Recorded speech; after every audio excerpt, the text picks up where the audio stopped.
everyone. Today I'm looking at Soul Calibur 4. It's funny, Soul Calibur 3 was an exclusive on the PlayStation 2, and so I didn't really have a PS2 at the time. I kind of, grew up with the GameCube, and so I never actually played Soul Calibur 3, and I never really had a real interest to do so, actually, simply because they removed a lot of characters, and it was kind of like this weird in-between game, but they still carried over the characters to this game. I thought, hey, might as well. And so I've kind of kept that philosophy. Even Soul Calibur 5, they have this whole thing where it's like, oh, it's the future, and now we have, the children versions of all these characters, and I just really was not, I was not on board for that. It didn't look interesting enough, the way they did the designs and everything. I was just like, I'm not really feeling this. And then Soul Calibur 6 came back and it was much better. So I guess I'm just playing only the odd or the even number Soul Caliburs, I guess, since this is mostly a competitive multiplayer kind of game. But yes, Soul Calibur 4. I think right off the bat, the thing that people really know this game for are aware of it are for its character exclusives. And in the past game, in Soul Calibur 2, it had Link for Nintendo and Hayachi for PlayStation, and I guess they couldn't do Master Chief for Xbox, so they got Spawn for some reason. I still don't know why that is or how that even worked out. But yeah, but what happened in this version, which I think people definitely remember, it was slightly controversial, is they had all Star Wars characters, which I find just like really bizarre. Like, what in the world possessed them to get Star Wars characters? I don't know. I mean, I guess it's not terrible, but yeah. And it was exclusive to each console until eventually, they added up for DLC. And so for the Xbox 360, you had Yoda, who was very funny and kind of small and whatever. And then for, PS3, it was considered the big bad black console. And so therefore they got Darth Vader. And I believe both versions of the game got the apprentice from the new Star Wars game, The Force Unleashed.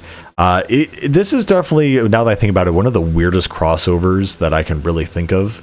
Another big thing that this game added was breakable armor. So now you can equip your characters with different armor sets, buy different armor sets for used in custom character creation. So you'd use, a character like Taki or Mitsurugi, but then change their, their face, their, not really their body, but really what they were wearing. And you could do a whole variety of like custom characters, voice lines, different kinds of attack effects and all that stuff, and make a, like a custom character. And I made a lot of them that were pretty much embarrassing because they were just, really forcing the characters like, like Samurai Jack or something. Or I think one of the characters who used the spear, like I tried to make Crystal from Star Fox, and you know how it is. You kind of look at it, and then as you're playing the character, their mask breaks, and you see their real face, and the immersion is kind of broken, and you realize how forced this is. But no, the custom character creator was a lot of fun, and I definitely became a meme by the time Soul Calibur 6 came around. So again, the new additions are just very strange. Yoda is very fun to play as. I was playing on 360, so obviously I didn't play Darth Vader until much later, and he's all right, but I honestly think Yoda has a much more interesting moveset. Again, they try to do a story mode for Yoda, and it just makes no sense. It's just very, very stupid. They also have the apprentice in this game. I know I already said that, but I still almost don't believe it myself. I need to repeat it, so I internalize that.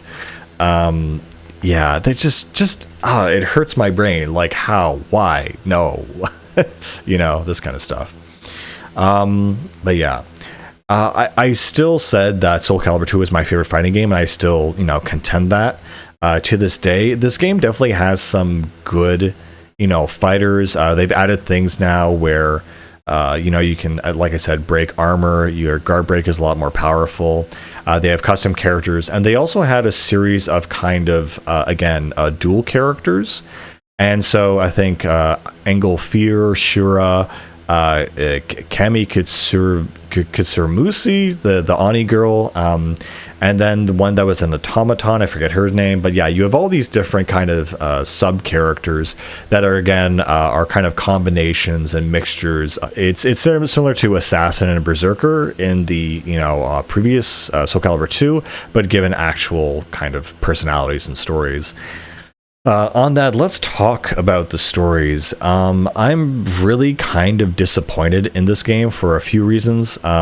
So what is really cool, though, is they totally redesigned the style of Nightmare and Siegfried. So now Siegfried and Nightmare are two separate characters. Siegfried now has this kind of Soul Calibur esque armor, while Nightmare is still this kind of mindless entity that is filled with soul edge. And so they have this really cool aesthetic going on where fire is the element of evil and ice is the element of good. I find that to be really interesting. And they have this opening cutscene where basically they introduce this new character who is like this nameless king, and basically he sacrifices his son in order to hold on to his power. And he realizes the error of his ways, and this is some kind of like ancient thing that happened way in the past. And so now he's kind of like looking for repentance, especially. I believe his name is Al Ghul. And he's basically the final boss in these games. And so instead of just finding like a generic kind of Nightmare-esque that copies other people's movesets, you always have a predictable boss who, again, is extremely overpowered. And what's great, he's also a playable character, not just a random thing in this game. And yeah, he is just stupidly powerful. It's just one of those characters, and I think it's really cool that they did that, I guess. However, on that note, I really do have an issue with the stories, and again, it kind of follows the same pattern where you fight, kind of your character's base story. They kind of go into other characters misunderstanding fights, and then they eventually end up going to this giant tower where this giant event happened, and where Soul Calibur and Soul Edge are considered to be there. And so each character then has their final moments with the soul. And again, the problem is because the roster has become so large that you do end up fighting Al Ghul a lot, and it does get very rinse and repeaty kind of thing, and it does get very tedious. You just keep doing this back to back to back, and some character stories simply are not good, and that's kind of what I was getting at. I really do not like the way they do the character stories in this game, simply because a lot of them feel very similar compared to the last game. Characters would have a way to basically save their family or save their sister, or save whoever, or get power or whatever. But it feels like a lot of the characters are just going for the power. They just want Soul Edge or Soul Calibur, and they're either just destroying Soul Calibur or destroying Soul Edge or whatever. And they essentially have no other interest. And I find that they're just so uninteresting stories that it really hurts me a little bit inside. The other thing I really don't like is I thought it was very artistic the way that Soul Calibur dealt with it, where essentially you would have this beautiful illustration, music, and text.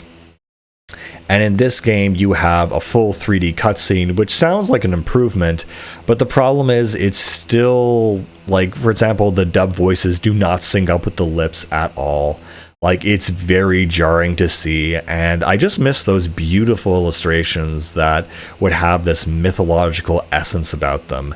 And the music itself is, I guess, another issue, that the music in this game is fine, it's passable, but it is nowhere near as good as Soul Calibur 2. The iconic themes are just not there, the same levels are not there.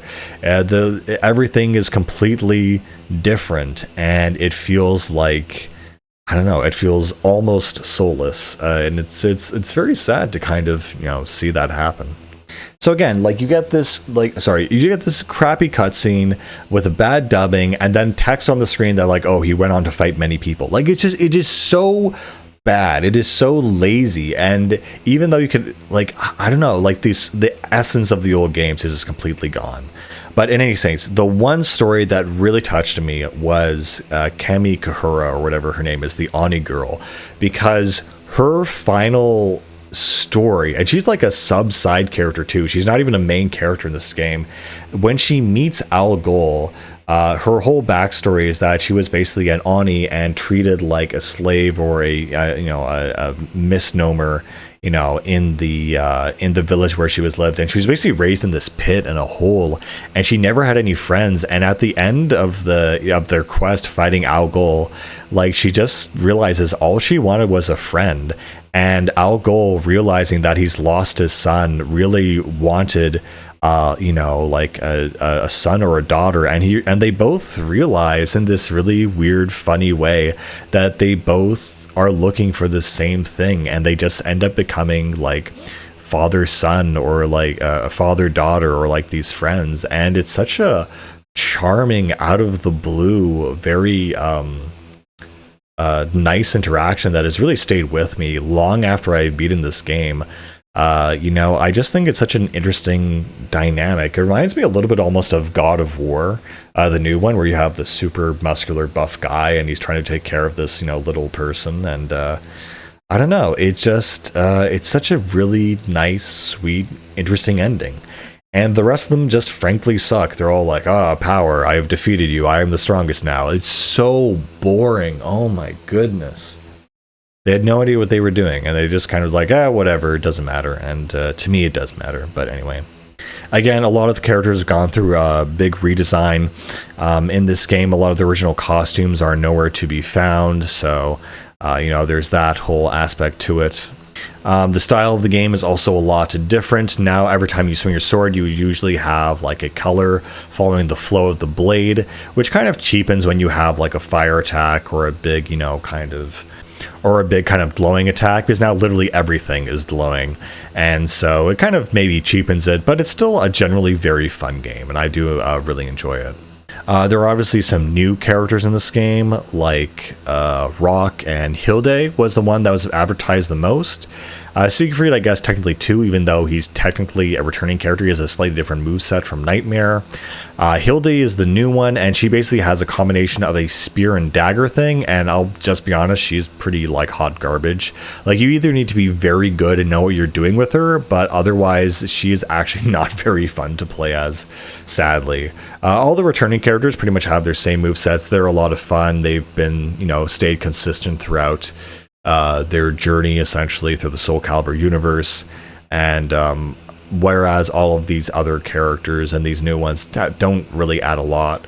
Rock, I think, is like the Native American, sort of representation. There is now a character from Soul Calibur 3 who is this scythe-wielding time traveler called Zazael, I think. He's a really cool character. You also have Setsuna, who is like also linked to Mitsurugi, so again, another Japanese character, but she is like a geisha with like an umbrella / hidden blade. The character's culture is as important as the weapon that they're using, and so it's really interesting to see how each culture and each weapon is reflected in their different character. Shura definitely reminds me of like Ani Chanbara, Bikini Zombie Slayers. She definitely has that aesthetic going for her. This kind of slutty, sexy, kind of dual wielding blade killer. She's just over the top. And I guess just on that note, a lot of these characters have the same revolving kind of motifs going on. Sophia still needs to save her baby child, and Cassandra needs to go save Sophia, and it's very much the same kind of things.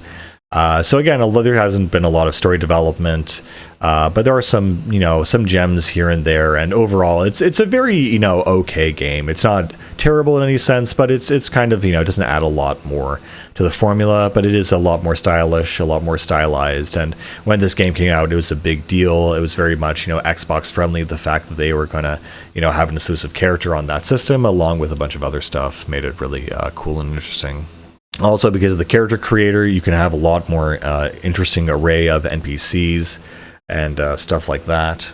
And I remember that the hype around this game when it came out was really big, and it was a lot of fun to kind of get caught up. And again, though, there's just very rinse repeat, doing the same kind of levels, the same kinds of enemy types, finding Algol every single time for every single character. I think there is some variation on that, but honestly, it's like maybe 2 out of like the 30 characters you have to play as, and it does become kind of a chore by the end of it. But yeah, Soul Calibur 4 is definitely a pretty good, decent game, and a good Soul Calibur game. But anyway, I'll leave you with that. It definitely is a great game and definitely worth a play. And with that, I'll see you guys later. Bye-bye.